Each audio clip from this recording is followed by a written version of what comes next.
Kalau ada orang nggak percaya bahwa Nabi itu adalah sabab kita dekat dengan Allah, tolong dengarkan kata Sayyid Muhammad. Jadi tawassul itu paling jelas, itu paling mudah itu dekat dengan Nabi Muhammad. Kalau kita dekat dengan Nabi Muhammad, insya Allah kita dekat dengan Allah. Bahkan tawassul dengan Nabi Muhammad sudah jelas dalilnya qabla wujudihi, sebelum Nabi wujud. Wa ba'dahu fid dunya, dalil tawassul dengan Nabi Muhammad juga dijelaskan sesudah nanti Nabi ada lahir di dunia. Bahkan wa ba'da mautihi fi muddatil barzakhi, sesudah Nabi wafat kita juga tetap boleh tawassul kepada Nabi. Jadi tawassul pada Nabi sebelum Nabi lahir, saat Nabi sudah ada di dunia, bahkan Nabi wafat, bahkan wa ba'dal ba'thi fi arasatil qiyamah, sesudah nanti hari kebangkitan di akhirat. Jadi 4 tuh. Dari tawassul pada Nabi itu dalilnya 4. Sebelum Nabi lahir, wujud di dunia. 2, saat sudah lahir di dunia. 3, saat Nabi sekarang ini di alam barzakh. Kita tahu jasadnya dikubur di mana? Di Madinah itu fi muddatil barzakh, dan nanti wa ba'dal ba'thi fi arasatil qiyamah, nanti di akhirat sesudah dibangkitkan hari kiamat. Mana dalilnya? Pertama, at-tawassulu bin Nabi sallallahu alaihi wasallam qabla wujudi. Dalil tawassul kepada Nabi sebelum Nabi lahir. Tawassulu Adam bihi sallallahu alaihi wasallam. Pertama, tawassulnya Nabi Adam kepada Nabi Muhammad sebelum Nabi lahir. Wa qad jaa fil hadithi, telah datang dalam hadis, anna Adama, bahwasanya Nabi Adam tawassala bin Nabi sallallahu alaihi wasallam, Nabi Adam itu bertawassul kepada Nabi Muhammad, artinya menjadikan Nabi sabab perantara agar Nabi Adam dekat sama Allah, gitu loh maksudnya. Nabi Muhammadnya sudah lahir belum? Belum. Nah ini hadisnya, makanya dibacakan. Qala al-Hakim fil Mustadrak, berkata Imam Hakim dalam Al-Mustadrak. Lanjutkan apa sudah dulu? Lanjut, satu hadis ya. Haddatsana Abu Sa'id Amr ibn Muhammad ibn Mansur al-Adl. Haddatsana Abu Hasan Muhammad ibn Ishaq ibn Ibrahim al-Handali. Haddatsana Abu Harith Abdullah ibn Muslim al-Fihri. Haddatsana Ismail ibn Maslamah. Amba'ana Abdurrahman ibn Zaid ibn Aslam nabihi. Jadi para ahli hadis itu biasanya membedakan antara haddasana dengan amba'ana. Haddasana itu biasanya seorang murid yang ngaji lama, dia boleh bilang kalau dia meriwayatkan dari gurunya dengan lafadz haddasana.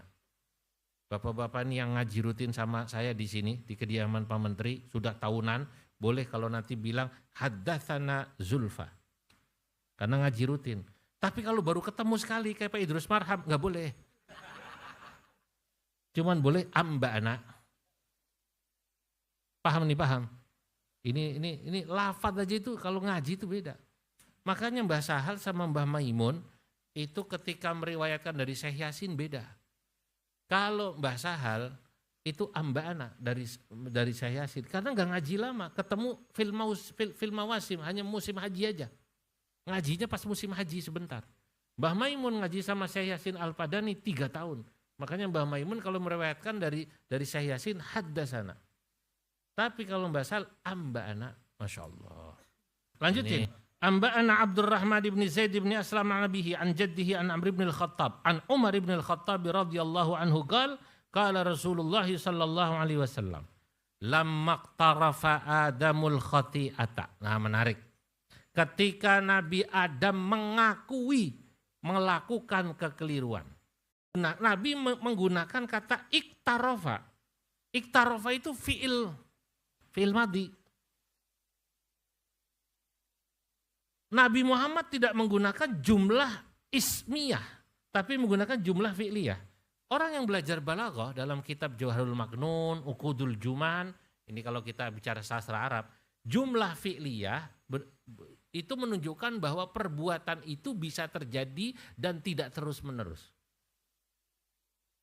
Wa kaunuhus man lithubuti waddawam. Nah, makanya di Quran Allah mengatakan wa asa Adamu rabbahu faghawa. Nabi Adam pernah berbuat dosa. Allah tidak mengatakan wa Adamu asin. Enggak begitu, Pak. Kalau asin berbuat dosa terus. Ya, jadi bahasa Arab itu jumlah fi'liyah sama ismiyah saja itu maknanya beda. Orang yang nggak pernah ngaji balaghah, cuman buka kamus, nggak paham ini perbedaan jumlah fi'liyah sama ismiyah. Masya Allah.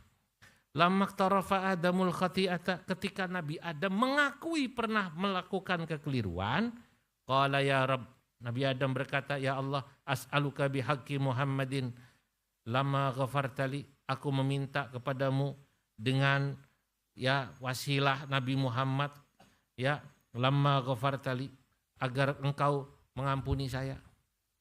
Maka Allah ya Adam, lalu Allah mengatakan, hai Adam, wa kaifa arafta Muhammadan walam akhluqhu? Lu kamu tahu dari mana kalau Muhammad kamu jadikan wasilah agar kau dekat denganku? Aku belum menciptakan Muhammad, kata Allah.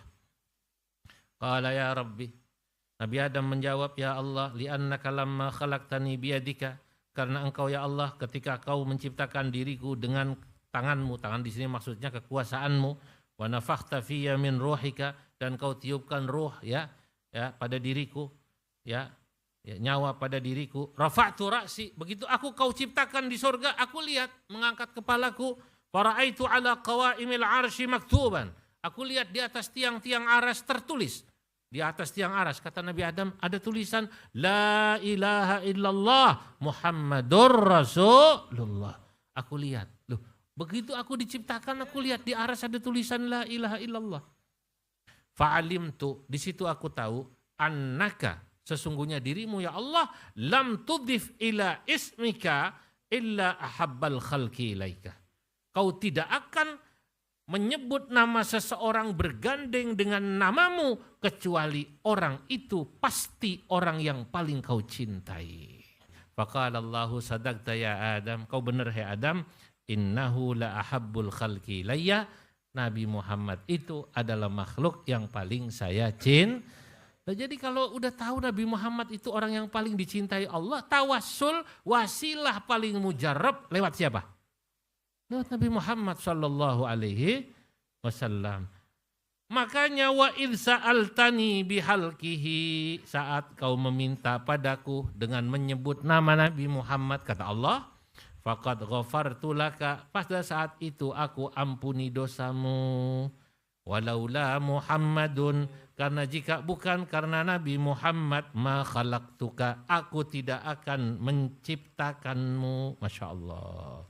Jadi Allah menciptakan Nabi Adam saja karena menciptakan Nabi Muhammad. Kalau bukan karena Nabi Muhammad, Nabi Adam tidak diciptakan. Hadisnya diriwayatkan oleh Imam Al-Hakim fil Mustadrak, dalam Mustadrak. Akhrajahul Hakim fil Mustadrak wa sahhahahu. Hadis ini dikeluarkan Imam Hakim dalam Al-Mustadrak dan dianggap atau diberi label sahih.